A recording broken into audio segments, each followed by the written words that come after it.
राकेश इकलौता बेटा है परिवार का। ना कोई भाई ना कोई बहन, सिर्फ माँ सिमला और पिताजी राम सेवक।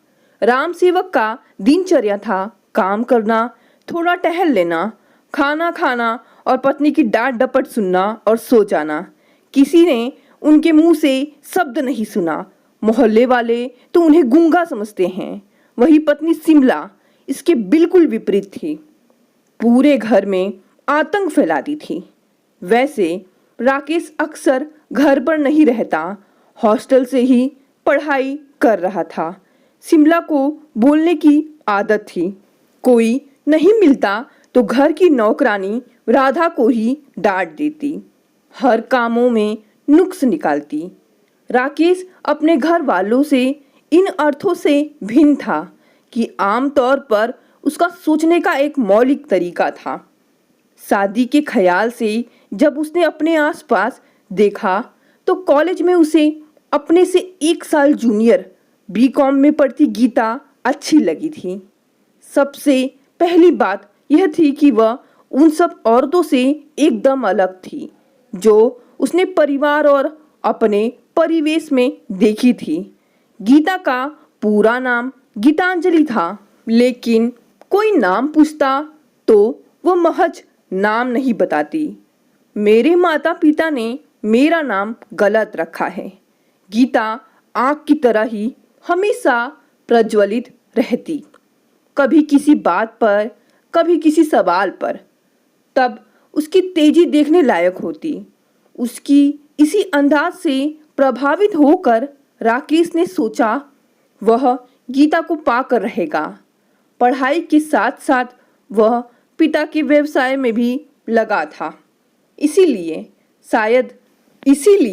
शादी से पहले नौकरी ढूंढने की उसे कोई ज़रूरत नहीं थी। बिना किसी आडंबर, दहेज या नखरे के एक सादे समारोह में वे विवाह सूत्र में बंध गए। गीता उसकी आत्मनिर्भरता, खूबसूरती और स्वतंत्र सोच से प्रभावित हुई। तब उसे यह नहीं पता था कि प्रेम और विवाह दो अलग अलग संसार हैं। एक में भावना और दूसरे में व्यवहार की जरूरत होती है। दुनिया भर में विवाहित औरतों का केवल एक स्वरूप होता है। उन्हें सहमति प्रधान जीवन जीना होता है। अपने घर की कारा में वे कैद रहती हैं। हर घर की एक ढर्रा है जिसमें आपको फिट होना है। कुछ औरतें इस ऊपर श्रृंगार का मुलम्मा चढ़ा लेती हैं। गीता इन सब से अलग थी। उसका मानना था कि औरत कुछ अपने लिए भी जिए। जहाँ गलत हो तो वो आवाज़ भी उठाए, ना कि वे रोज़ सुबह 9:30 बजे सासों, नौकरों, नौकरानियाँ, बच्चों, माली और कुत्तों के साथ घर में छोड़ दी जाए। अपना दिन तमाम करने के लिए वही लंच पर पति का इंतज़ार, टीवी पर बेमतलब कार्यक्रमों का देखना और घर भर के नाश्ते, खाने, नखरों की नोक पलक संवारना, चिकनी महिला पत्रिकाओं के पन्ने पलटना, दोपहर को सोना, सजे हुए घर को कुछ और सजाना, सांस की जी हजूरी करना और अंत में रात को एक जड़ नींद में लुढ़क जाना। ससुराल पहुंचकर गीता की पटरी सास शिमला के साथ बैठ नहीं पा रही थी। आए दिन नोक झोंक करती रहती। यह झाड़ू सीधी किसने खड़ी की है? शिमला ने त्योरी चढ़ाकर विकट मुद्रा में पूछा। जवाब न मिलने पर उन्होंने नौकरानी राधा को धमकाया। इस तरह फिर कभी झाड़ू की तो वे कहना चाहती थी कि राधा को काम से निकाल देगी, पर उन्हें पता था नौकरानी कितनी मुश्किल से मिलती है। फिर राधा तो वैसे भी हमेशा काम छोड़ने का ही मन बनाए रहती थी। मैंने नहीं रखी, राधा ने ऐंठ कर जवाब दिया। क्यों रखी थी? तुझे इतना नहीं मालूम कि झाड़ू खड़ी रखने से घर में दलिद्दर आता है, कर्ज बढ़ता है, रोग जड़ पकड़ लेता है। यह तो मैंने कभी नहीं सुना। जाने कौन गांव की है तू? माँ के घर से कुछ तो सीख कर नहीं आई। तेरे पति का काम वैसे ही ढीला चल रहा है, तू और झाड़ू खड़ी रख, यह सीख है तेरी। मेरा ख्याल है झाड़ू गुसल खाने के बीचों बीच भीगती हुई पसरी हुई छोड़ देने से दलिद्दर आ सकता है। तीलियां गल जाती हैं, रस्सी ढीली पड़ जाती है और गंदी भी कितनी लगती है। आज तो मैंने माफ कर दिया, फिर भी कभी झाड़ू खड़ी ना मिले, समझी? इस बात में कोई तुक नहीं है माँ जी। झाड़ू कैसे भी रखी जा सकती है। शिमला झुंझुला गई। कैसी जाहिल और जिद्दी लड़की ले आया है तेरा पति।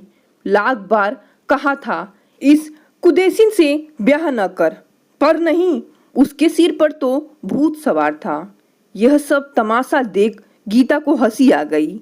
सास अपने को बहुत सही और समझदार मानती है, जबकि अक्सर उनकी बातों में कोई तर्क नहीं होता। बहू को हंसते देखकर शिमला का खून खौल गया।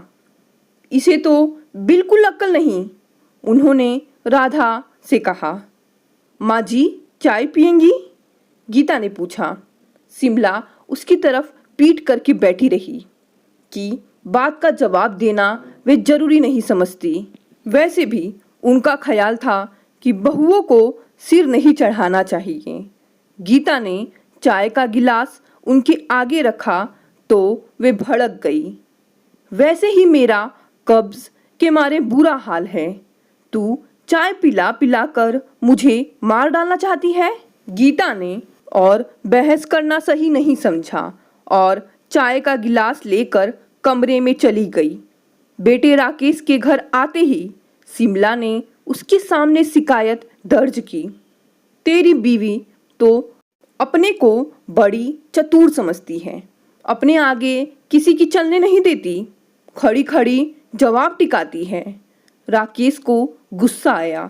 गीता को एक अच्छी पत्नी की तरह चुप रहना चाहिए, खास तौर माँ के आगे। इसने घर को कॉलेज की डिबेटिंग मंच समझ रखा है और माँ को प्रतिपक्ष। उसने कहा, मैं उसे समझा दूंगा, आगे से बहस नहीं करेगी। उल्टी खोपड़ी की है बिल्कुल, वह समझ ही नहीं सकती। शिमला ने मुंह बिचकाया। रात में राकेश ने कमरे में गीता से कहा, तुम माँ से क्यों उलझती रहती हो दिन भर? इस बात का विलोम भी उतना ही सच है। हम विलोम अनुलोम से बात नहीं कर रहे हैं। एक रिश्ता है जिसकी इज्जत तुम्हें करनी ही होगी। गलत बातों की भी। माँ की कोई बात गलत नहीं होती। कोई भी इंसान परफेक्ट नहीं हो सकता।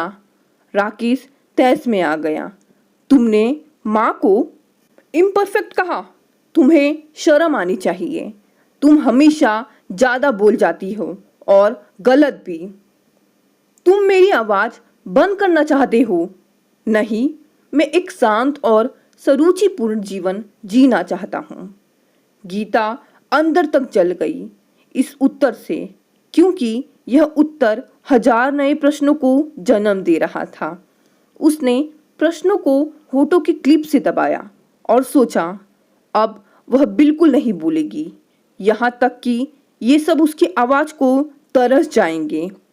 लेकिन यह निश्चय उससे निभ न पाता।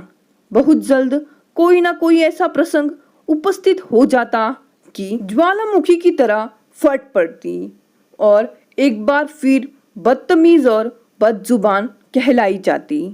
तब गीता बेहद तनाव में आ जाती। दोस्तों, इसका अगला भाग पढ़ने के लिए चैनल को सब्सक्राइब करें। इसका अगला भाग कल आपको इसी समय इसी जगह पर मिल जाएगा। धन्यवाद दोस्तों।